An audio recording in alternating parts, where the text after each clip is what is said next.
Welcome to the Zweig Letter Podcast, putting architectural, engineering, planning, and environmental consulting advice and guidance in your ear.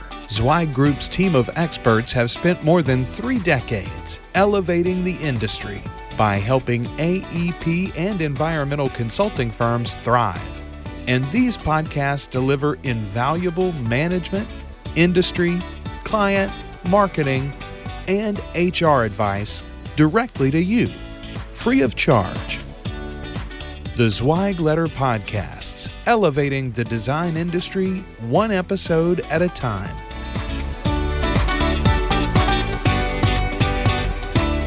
Hey folks, and welcome to another episode of the Zweig Letter Podcast. I'm your host, Randy Wilburn, and I'm excited to be with you today.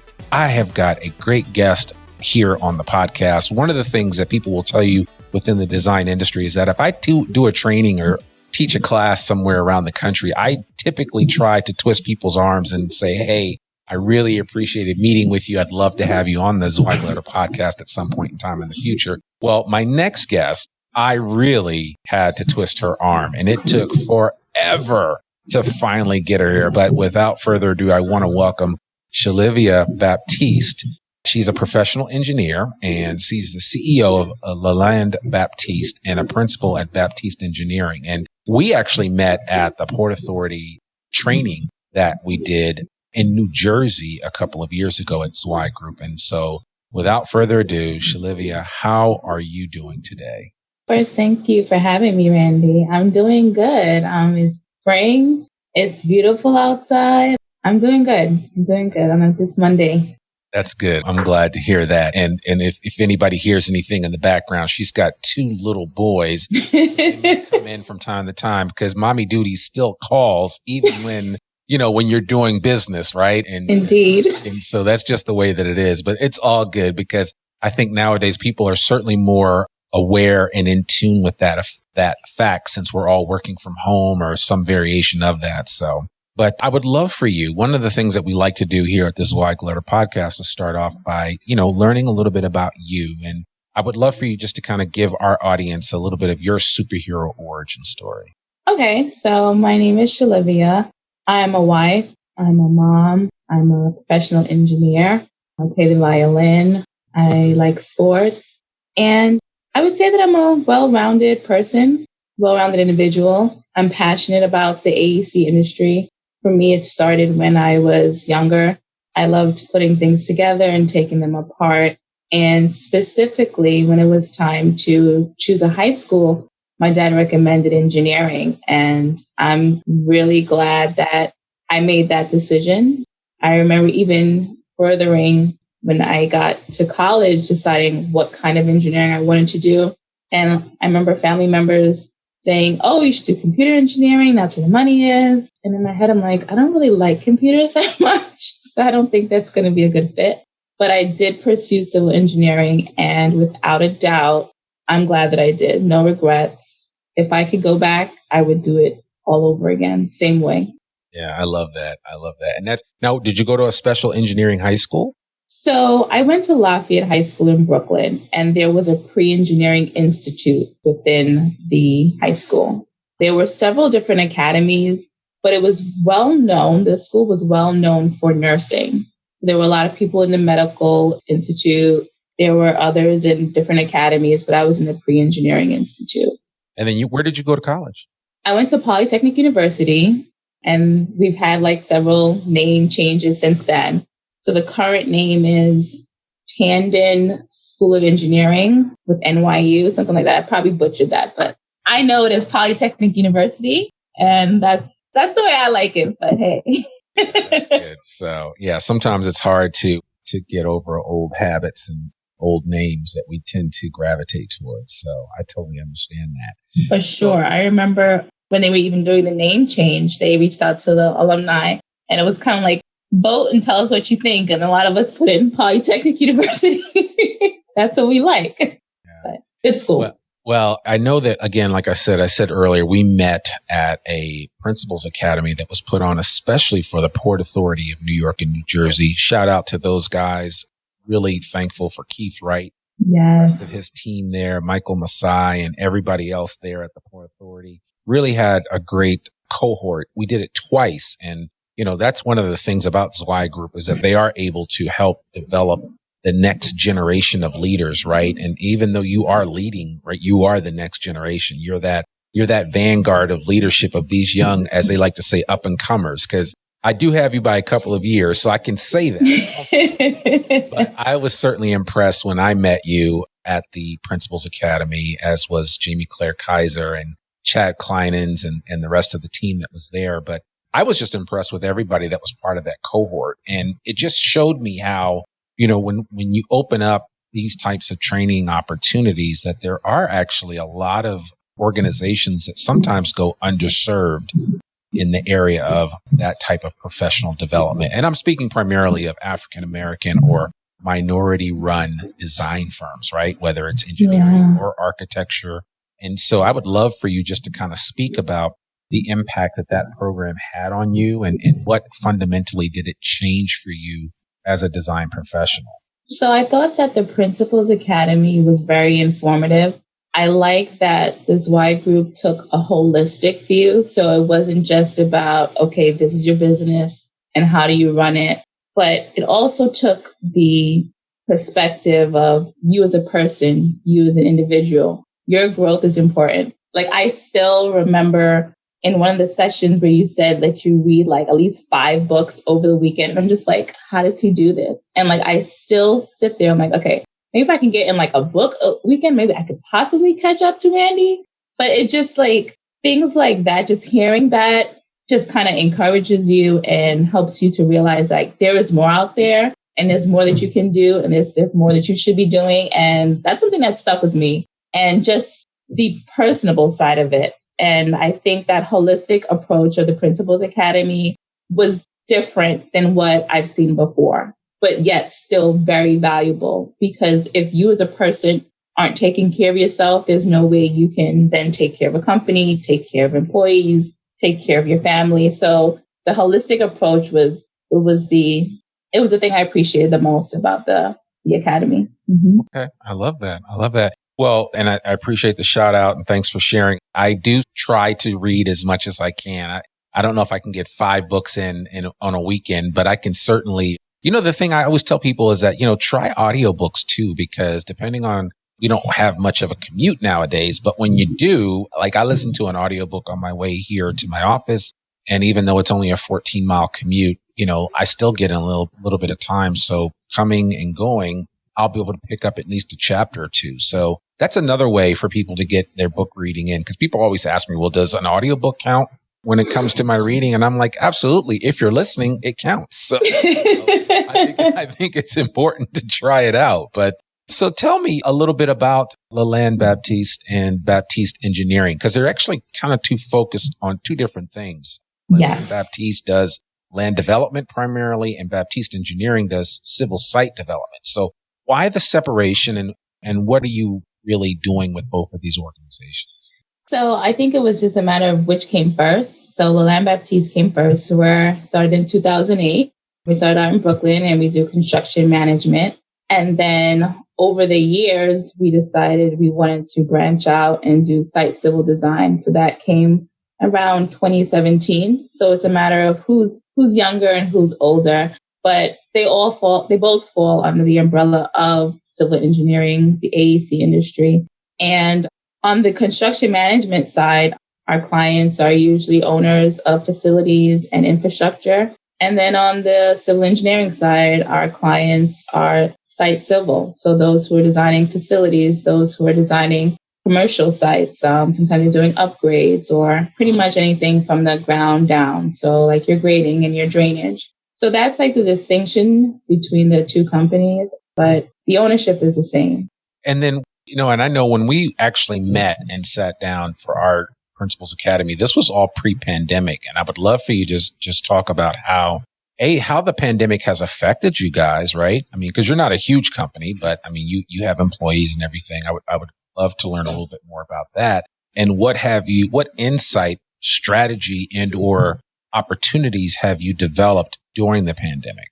So as a result of the pandemic, a lot of our projects were paused, and that was just state mandates, and that was what happened. So it was just a matter of, okay, during this time, now what do we do with these employees?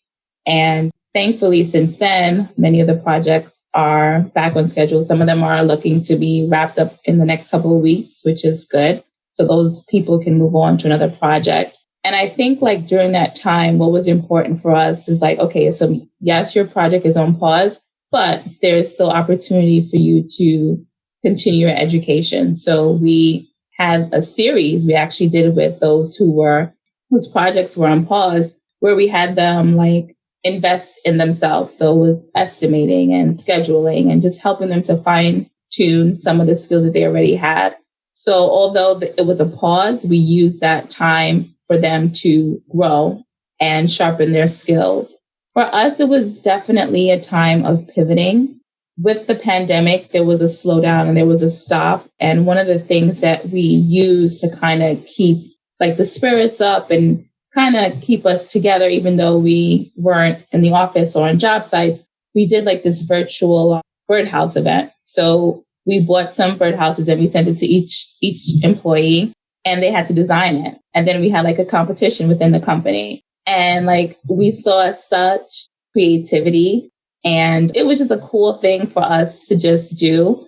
And it brought us together, and it showed us that even during a pandemic, you can still be connected. You can still find ways to reach out with your employees and just to make sure that everyone is doing good. And that was really important for us. Like beyond, okay, the pandemic, it was important for us to know that you were okay, your family was okay. And that was something that I noticed, like many organizations, they kind of fell off the wagon with. Some organizations that I'm a part of, like Professional Women in Construction, it was just amazing to see how we just kept moving. Like, so we weren't in person, but we quickly pivoted to the Zoom, and we kept up with our events, and people were just so appreciative for the community. And I think that was important. And I think I noticed with some other organizations that wasn't there. It's almost like you didn't hear from them. And it's just like, well, what happened? Like even just reaching out and saying, how are you? How's your family? I think that was important. So now I know it's kind of sad to say now when I see like emails from these organizations, I'm like, where were you during pandemic? I didn't hear from you. So yeah, delete. That's funny you say that, because I think a lot of people, you know, there were for a lot of organizations, it became crickets, right? There was nothing happening out there. And I think, you know, if there was ever a time to double down, it was during this pandemic, which I was really proud of what Zweig Group was able to do when they took their Elevate the Industry program and the Elevate session program that was typically done live and in person. They made it a virtual event, and it was amazing. And they're going to do it again this year. So, you know, shout out to Chad and Jamie Claire and the rest of the Zweig Group team, Olivia and everyone else that put together such a great program, because they basically met the need of people where they were, right? Yes. They couldn't get on a plane. There were a number of things that they couldn't do. And so they brought amazing people like Gabrielle Bullock and others to the main stage online, where you were able to just log in and see, you know, individuals from your industry that had a lot to share about what was going on both in the past as well as in the present. So I think it's important. And I think, like you said, you know, you remember those that take care of you even in those difficult times. And so I appreciate you sharing that, because that is a huge point. So tell me right now, you know, how are you guys dealing with backlog, or maybe the lack of backlog in the space? Or are you very bullish about where things are going to be in the next, you know, 12 to 18 to 24 months, you know, especially in the New York market? I mean, I know things are always happening in New York, right? Yeah. So ironically, during the pandemic, we were able to get on some emergency projects, and that allowed us to hire people during the pandemic to get these programs fully executed. And I think I'm excited about the future of AEC industry. Yes, it has been a somewhat trying year, but I think it was a year where we were forced to advance our technology and figure out the kinks for where the industry is going. I think if you had asked us 2 years ago, could you work from home? Could you do this from offsite? The answer was generally no. But I think during the pandemic, we learned, okay, we can have a camera on site and you can watch that video if you can't be there. And if you need to take a meeting over Zoom, it's okay. You don't have to meet in person. And a lot of things that we kind of thought had to be in person, we realized we could actually get more done because we've cut down on the commute. Like I've been able to attend more meetings that I probably would not have been able to attend pre-COVID because the commute time, like sometimes just going into the city, like you go in for one meeting and that becomes the whole day because by the time you get on the train and you get to the meeting, it's 2:00 and you get back. It's like, what did I get done today? And now it's just, okay, click Zoom, you're in this meeting, you can get back to work, you can do this, you can do that. So yeah, I'm looking forward to what the industry has in store. I think that with everything, there's a wave. Like when we started in 2008, the economy was in a recession. And I know in 2019, there were talks that kept saying something is coming. No one knew exactly what it was and how it would affect us. But indeed, it was COVID and it paused the entire economy.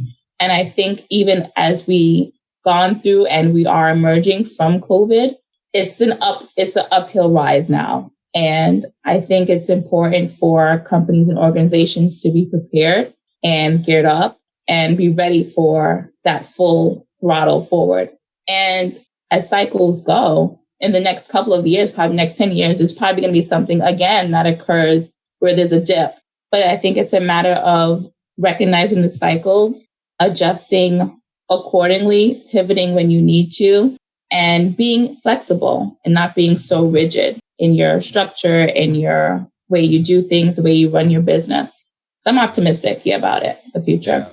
That's interesting because I actually hear a lot of people say they're very optimistic. And I have talked to some firm owners that, have had some challenges. Their backlog isn't what they thought it would be. And of course, the pandemic just exacerbates things. But the more and more I talk to folks, I would say the norm has been that people are typically weathering the storm, learned a lot about themselves and about their organization during this pandemic. And they're going to be the better for it when they come out the other side. So Indeed. I agree. Yeah. For sure. So tell me this, because again, one of the elephants in the room with our conversation here, and one of the reasons why we did the Port Authority cohort in the first place was to, create some professional development opportunities for design firms of color, if you will. And so as a woman, first of all, and then as an African-American woman, I think that there are definitely some challenges there that maybe you've dealt with in the past. And I would just be curious to know, A, how you've managed that, right? And how would you report back to other people and encourage them that might look like you, might have the same interest that you have within the design industry space to kind of push forward, and make their presence felt? I think for me, and I've kind of been asked this question before, but for me, my challenge in the industry has been more because I'm a woman. And at previous firms where I've worked in positions of leadership, you have those that report to you. And I found that the male employees who reported to me, they would question what I said, why I said it, and the result. But if my male counterpart said the same thing, it was received like, oh yeah, that's exactly right. So for me, I think I got to the place where it was, well, you have two choices. Either you're going to follow or you're going to question, which then will probably lead you to come back and we're going to have to do it again. But it's not going to limit how should I say it? It's not going to make me feel less than or question my career or question my education, because my education is sound, my experience is sound. And if you're choosing not to listen to it just because I'm a female, that sounds like a personal problem and it's not my problem. So sooner or later, you're going to get it. But I think I've always used those experiences to push me forward. It never was frustrating or something to hold me back, but it was something sort of motivating. I use it as a step stool. Okay, you're not going to listen. That's fine. I'm going to move on. The project's going to move forward with or without you. So it's your decision if you want to listen or if you're not, if you want to learn or if you don't want to learn. But in the end, you're kind of limiting yourself just because of you think that it should come from a male. And it's almost like you're saying, don't take it personal. If you're on the receiving end of that type of treatment, certainly that can be a challenge. And that's actually good. That's actually good tactical advice for anyone, really, whether you're male or female, I think. Because, you run into that a lot regardless. Some people think they know it all. And some people are like, they always question issues or authority or something along those lines. So that's good information there. How have things been working with larger firms in the community? Well, in the community that is New York City, because I know there's a lot of big business and big design firms in New York City. There's a lot of work in New York City. And sometimes the work doesn't always trickle down to the smaller organizations, smaller companies. So how have you been able to kind of gain a toehold in that area and kind of let people know that, hey, we're here and we want to work on this. So how has that been? I think that it's been a good experience. People work with who they know. They work with who they trust. So it's a matter of developing a relationship with some of the larger companies. And once that relationship is there, they're more open to consider you for a project to team on together. And what I've found is that people watch what you do. They watch what you say. They watch how you run your company. And even the very little things that you do distinguish you from others. And they really appreciate that as a small firm. I remember, for example, we recently was on a project, and I think there was some meeting of some sort, and my husband showed up. And the client said, "Oh, I'm surprised to see the owner here. I really appreciate you taking the time out to show up." And he's like, "Yeah, of course." And it just showed us that small step, that just showing up to that meeting meant so much. And I think as a small business owner, we're all in. Like, this is what we do. This is our livelihood. And I found that a lot of larger firms are open to working with you once they realize that you're trustworthy, that you stand behind what you do, and then you're confident in what you do, and then you have good people. I think those are all components to success with working with larger firms. And I think they've become more open to giving you an opportunity. And I think, as with all things, you kind of build a reputation. And I think over the past 12, 13 years, we've built a reputation at Laland Baptiste where they see Schillivia, they see Robert, and they know the quality of work. They know the quality team members that they're going to get for their project. And I think that's what continues to open doors for us, that they know that we're here to stay and that we bring experience, we bring excellence and integrity to the profession. And, I was kind of looking at or counting the years that you guys have been in business. And it looks like did you start this business while you were still working at another firm? I did, yes. Okay. So this was kind of like a side hustle that became the main hustle. Yes, indeed. That, and even in that story, that's funny in of itself. But yeah, that's how it started. I'd love for you to share that. Share a tidbit of it. You can't leave the audience hanging like that. You can't say that would be a story, but and here's the reason why I'm bringing it up. All right. In all seriousness, I do realize that a lot of our listeners and other people within the design industry space have goals of maybe owning their own firm one day. And I think that's a real goal, right? And so everybody's not going to work for everybody else until time ends. I think the reality is that some people are suited to be employees and some people are suited to be employers. And, just knowing you and knowing what I do know about you, not everything, because I don't know everything about you, but what I see of you, I see you as being an employer. And regardless of what you were like when you were an employee, I can only imagine that your mindset was that one day I want to own X or one day I want to do Y. So I would just be curious for you to kind of share from that perspective, the thought process that you had as you spun off of what you were doing. And I'm sure you did it in a good way, but how you did that to kind of start what you thought was ultimately your baby here with Laland Baptiste and then Baptiste Engineering. So I want to say it's probably in college. So Robert and I both attended the same college. And I remember us having a conversation one day. He said to me, would you ever want to start your own business? I'm like, yeah, of course. And I think that was kind of like the seed that was planted. So many years later, we graduate from college and we decide we're going to start. In the middle of a recession, we're going to start. And he was working for a construction management company. I was working for a civil engineering firm. And we said, okay, we're going to do this. And it was challenging. We both didn't leave our firms at the same time. He left the construction management company first. And he was full-time with Laland Baptiste. And a few years later, I left the engineering firm. And it's funny how things happen, because at that engineering firm, I was there for maybe, I want to say probably 12 years. So I started my career there and I continued to grow. I was one of the first to get my PE license there. I became an associate there. And I think it got to the point where I had reached the ceiling. And at that point, I knew it was time to move on. And it wasn't like at all a bitter breakup.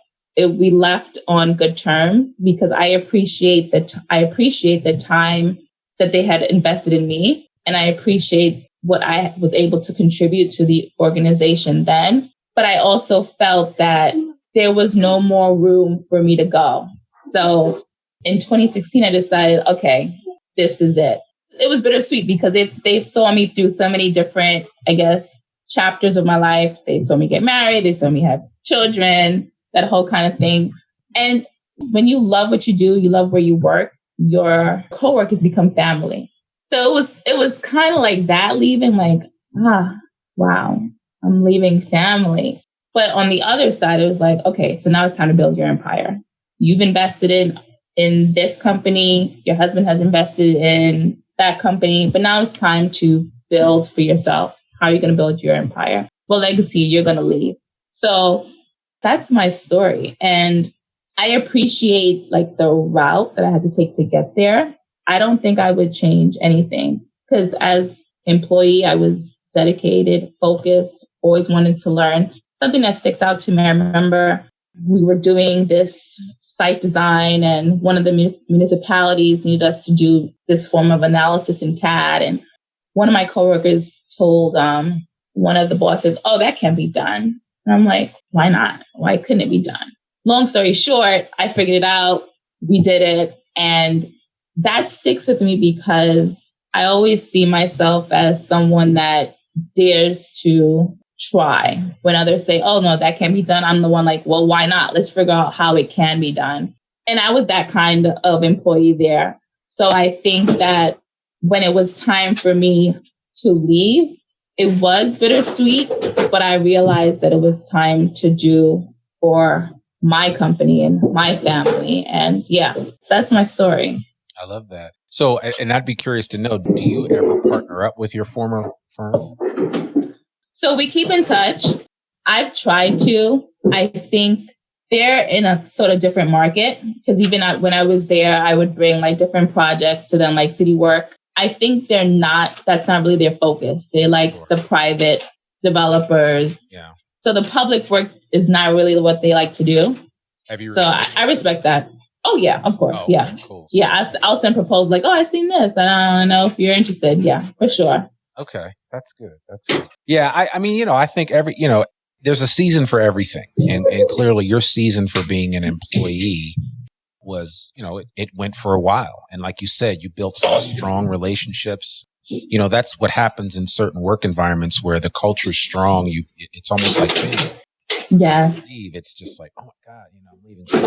And so certainly family always wants to see you do better and succeed, right? Truly family, they're going to root for you, I think, in the long run. And that's what I always tell people when folks say, hey, I'm leaving this firm to go someplace else. I say, listen, people legitimately like you and they legitimately care about you. They're going to root for you no matter where they are, whether they are working from home. I mean, I'm not working from home, but whether they are just, whether you're working with them directly or not, they're going to always root for you. And I'm the same way. I don't technically work at Zweig anymore, but I root for each and every one of those guys on a regular basis. And I'm always excited to see them succeed And even though I'm still technically part of the company, I think that that's the way it should be. I don't think it should be any other way as far as that's concerned. But I get it that sometimes you come out of toxic environments. And so you almost have to kind of cut your arm off, if you will, so to ensure that you can survive things, right? Like, those things do happen from time to time. But I really appreciate you sharing that, because I think people need to hear that. Yeah, and I totally agree with you that it's good to leave on a good note. And even sometimes now, if someone comes to me with a project and it's not something that we do, and I know that they do it, I will say, yeah, you should go to such and such, because I know the quality, I know the standard that they have set, and what that individual may need, they're going to find it right there. So I would still continue to do referrals to them as it sees fit. So what are your two questions I want to have for you?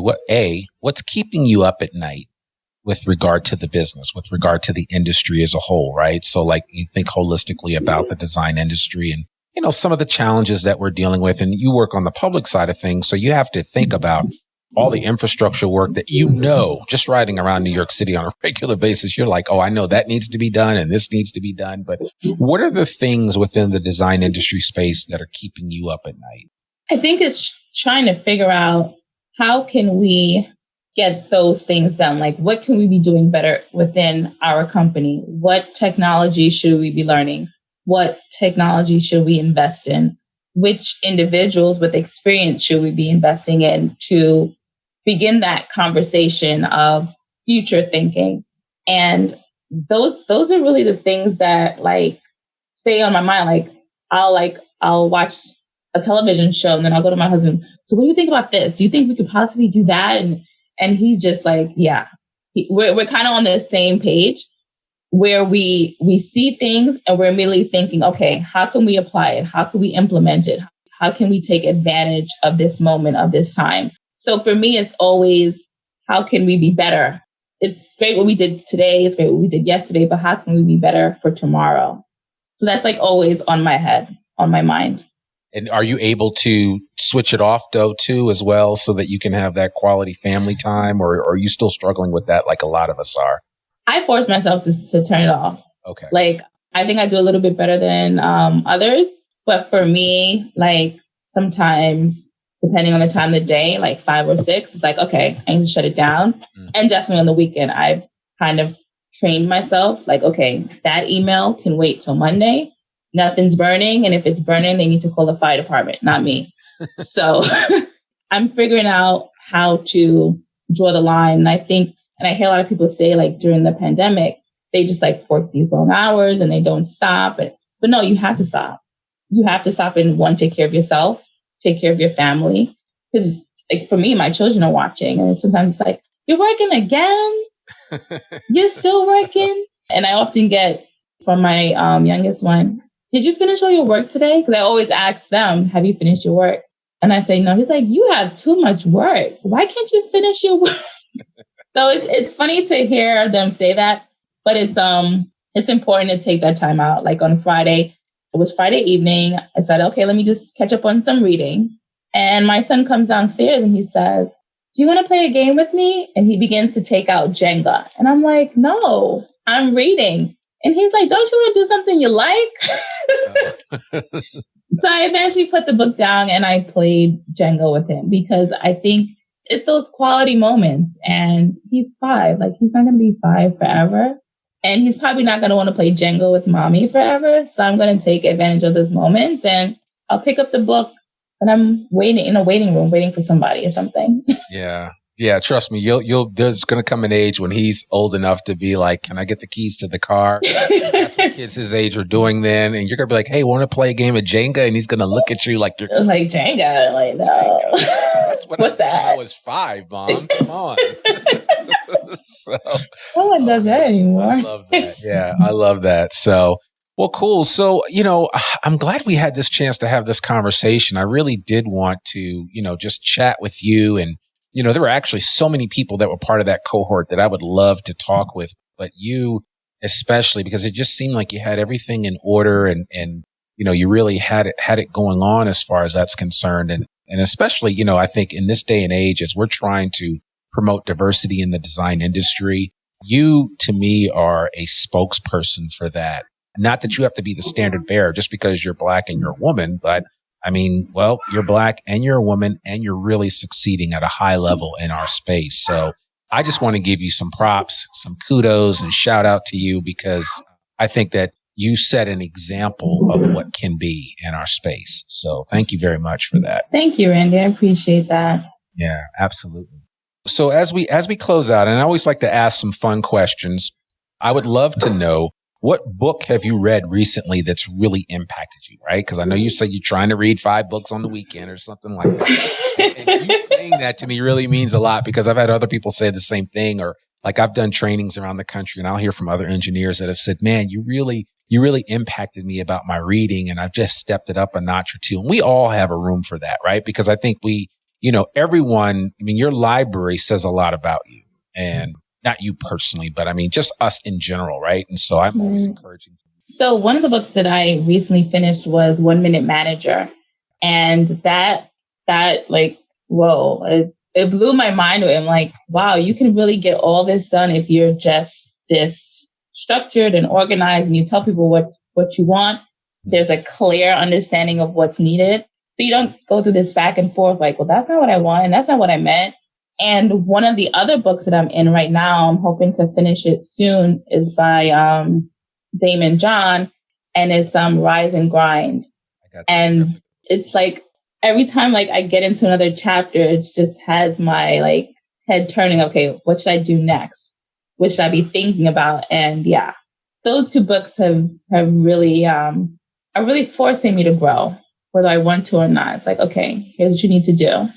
I love that. And I love Damon John's story. I'm a big Shark Tank fan. And I mean, of course, I knew about him before that just because of the whole FUBU culture for us, by us. But 1 Minute Manager by Ken Blanchard is a really good book. And if nothing else, you can take some really good ideas away from it. I always tell people when they read books, I mean, you don't have to change everything, but some things can be really beneficial. So yeah, those are actually 2 really, really good books. And we'll put links to those in the show notes so people can check those books out and kind of see what's going on. If anybody, after listening to this is like, man, I need to connect with her and learn more about Schillivia and what she's doing with her company, what's the best way for people to reach you? So you can send me a note on our website. So our website is www.Laland Baptiste. That's LalandBaptiste.com. And you can also find me on Instagram, Lady Engineer New York. And you're on LinkedIn too. And I'm on LinkedIn, Schillivia Baptiste. Yeah, and I'll make sure we put links to your Instagram, the email, the website address for Laland Baptiste so people can check you out there, and then also your LinkedIn profile. So that would be perfect. Well, thank you so much for coming on the podcast. I appreciate it. And wow, we went over 40 minutes. So that was great. You really some good information, and I think it would be tremendously valuable. So listen, Schillivia, all I can say is keep up the great work and keep doing what you're doing, you and your husband and your company. I look forward to watching, and there's that train again. I look forward to watching with eager expectation all of the things that you guys are able to do in the future. So congratulations again. Thank you, Randy. Thank you so much for having me today. Well, folks, that's another episode of the Zweig Letter Podcast. Learn more about one of the oldest newsletters in the design industry by visiting the zweigletter.com. You can read articles online, listen to this podcast, and sign up for a free subscription to the newsletter and have it delivered right into your email inbox every Monday morning. Sign up today. For more info about Zweig Group's advisory services or any Zweig Group publications, visit zweiggroup.com. You can subscribe to the Zweig Letter Podcast wherever you listen to it, and please consider rating and reviewing us on Apple Podcasts. I'm your host, Randy Wilburn, and we'll see you soon. Thanks for tuning in to the Zweig Letter Podcast. We hope that you can be part of elevating the industry and that you can apply our advice and information to your daily professional life. For a free digital subscription to the Zweig Letter, please visit thezweigletter.com/subscribe to gain more wisdom and inspiration, in addition to information about leadership, finance, HR, and marketing your firm. Subscribe today.